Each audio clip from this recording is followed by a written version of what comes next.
This is fun. Hey guys, it's Jenny Melind with Chad Fallis from Cross Country Mortgage, and we wanted to talk to you guys a little bit about the market and just shine some knowledge on some of the things that are going on with interest rates and people getting leery of that and kind of dropping out of the market. Yeah, absolutely. It's been an interesting ride the last couple of years, and recently I heard it said that this has changed from a speed-based business to a skills-based business, where we're it's our responsibility to our clients to help educate people on what the state of the market is and what their options are. But have you noticed the last several months that a lot of buyers have just kind of like taken a little pause? Yeah, definitely. Hibernating buyers is Yeah, what you're calling that's what them. we've been calling them, as the hibernating buyers. It's estimated that about 50% of home buyers need to buy, and about 50% of home buyers want to buy. Those want to buy people, I think, are the hibernating buyers. And interest rate is important to the extent that it affects someone's payment, because that's what most clients are really, that should really be their focus, because rates are what they are, and there's tools to help make that better. But before we get into those, what's your anticipation on what you think, home values in the Indianapolis market are likely to do over the next 12, 24 months, moving forward from here? What do you think we're going to see in appreciation? Because I think this is relevant. Yeah, I think that I keep telling people, because Indianapolis is continuously growing. It's such a cool city. We're, encouraging a lot of people to come here for tech jobs. I mean, it's just growing all the time. And compared to a lot of the country, we're still a very affordable market, too, Absolutely. which makes it appealing. Yeah, and there's still a supply and demand issue that has been ongoing since 2014, since I got into real estate. And so with that continuation, I mean, rates are still, or not rates, excuse me, appreciation is going to continue to rise, and demand is going to continue to rise. Yeah, and I 100% agree, which is a little bit contradictory to what folks might hear on some mainstream media. The fear-mongering mainstream media making you think that we're in a housing bubble and values are going to drop. There's a lot of data that I firmly believe that is not necessarily the case. Maybe some major markets like Los Angeles and Seattle and San Francisco.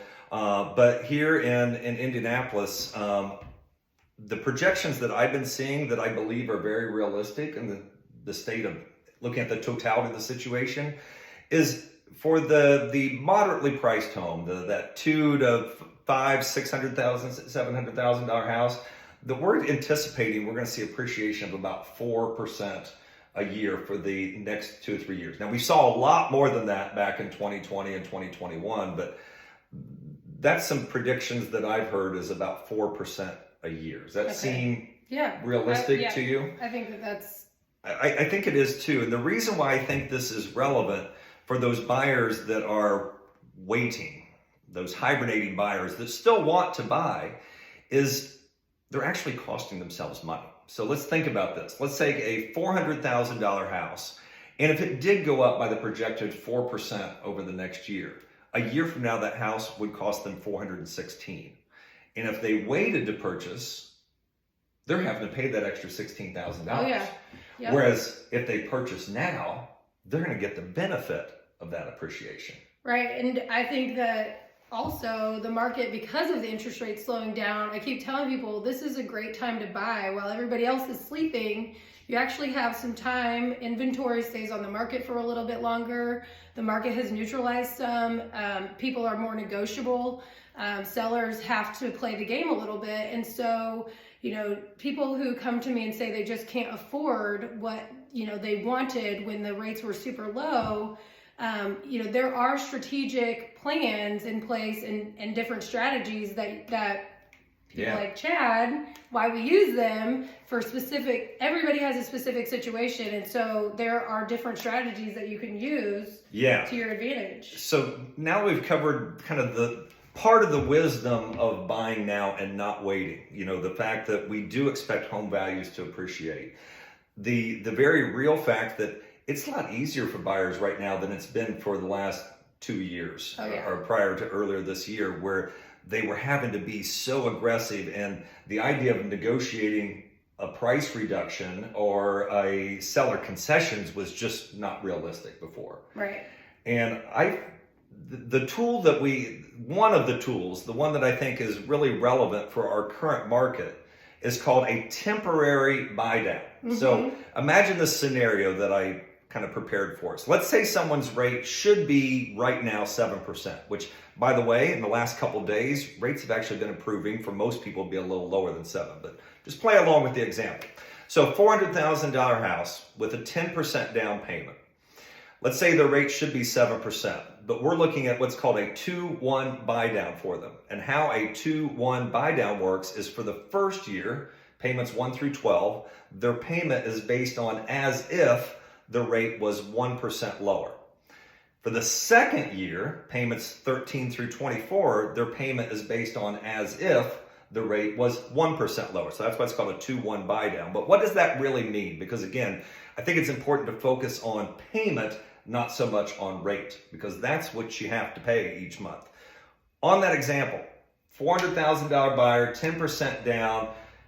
If for the first year, their payment was based on as if the rate was 2% lower, that is a $426 lower payment for the first year. A month. $426 a month less for the first year. The second year, their payment would be $236 a month less. Mm-hmm. That's a pretty significant savings for folks. A couple beautiful things about the 2-1 buy down. There is strong expectation and a lot of data behind it, which we could do a whole nother video on this. But the expert economists that I follow, we are fully expecting that rates are going to be significantly lower within the next year. Okay. We've already started to see that trend come down since mid-November. So we're anticipating that towards within the next 12 months, we could likely see rates, at least down to 6 or lower for most people. But then that's when that competition is going to come back out. So if you can get your home now and get that temporary buy down that allows you to have that lower payment with the expectation that you're very likely going to benefit from a refinance where you can permanently have that lower rate. And then meanwhile, you're able to get a better price for that house now with less competition. Well, what about when people are concerned about how much a refinance costs? And what if the rates drop, in the next 6 months? Say they close on their house and then they've got this awesome plan, but then the rates, they might not drop to 3, but what if they drop to 4.5%? Yeah, and it's very realistic that we're going to see lower rates soon. So the nice part how this buy down works is the money that the buyer is not paying for the first, in this example, 2 years. That still has to be accounted for. So in that example I gave, $400,000 purchase price, 10% down, 2-1 buy down. The cost of that is approximately $8,400. That has to be paid for by the seller. Mm-hmm. So seller concessions. And you're asked, why would a seller do that? So let's say that the listing price is $400,000, but it's been on the market for 10 days. Do you think that they might be considering a price reduction at that point? I mean, that's a lot of times what the realtor would suggest, unless you're working with us, and we would tell them they have this buy down option. Yeah, because in that example, so that $400,000 list price has been on the market for a while. You could probably negotiate a $390 purchase price on that. Mm-hmm. $390, $392 would probably maybe be realistic in a lot of cases.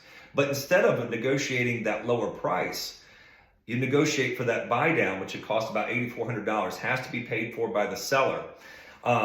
That money is set aside in a separate account designated to that client with our servicing company. And then each month when they make their smaller monthly payment, the full payment's being made. It's being subsidized out of that buy down account. But then What if they did refinance 6-9 months from now? Whatever is left out of that $8,400 that hasn't been utilized is not lost. It's applied to the principal balance on their payoff. So essentially, when they would go to refinance, that money that's left in the escrow of that servicing account helps pay for their refinance. Brilliant, right? Bingo. Because essentially the sellers were happy to sell that house. They gave that seller concession so the buyer has the lower payment that makes them comfortable. Then when rates confidently come down, they refinance, and whatever's left pays for the refinance. So essentially the seller helped pay for the refinance too. Right. I mean, so this is just one strategy for why and giving options for people who are looking to purchase a home now. If you guys have been working away and saving and planning and preparing, like Chad said, 50% of people want to buy and 50% of people have to buy. And so for these people who want and have been working so hard to put themselves in this position, there are strategies for you. And it's not just this one. There are several different strategies depending on what your situation is. And that's why we love working with you guys, is because you guys help us figure out what's the best scenario for each of our clients. Thank you. And what I love about this business and what I love about you and your team is that we understand this is an emotional process for people. It's a lot. Even for people that are buying their second or third home, let alone their first time home buyer. We understand there's a lot of emotion and anxiety. We're dealing with money, we're dealing with your home and moving, and it's a big decision. We understand that, and we're here for you. And if the time is right now, then it's right now. If it's not, we'll help advise you. But I fully believe that buying a home now rather than later is a smart decision. I truly do. Absolutely. I do too. If you're ready to go and all your ducks are in a row, then definitely there is a good situation for you. We just need to figure it out. So. Absolutely. Thanks, Jenny. Awesome. Thank you so much. Yay.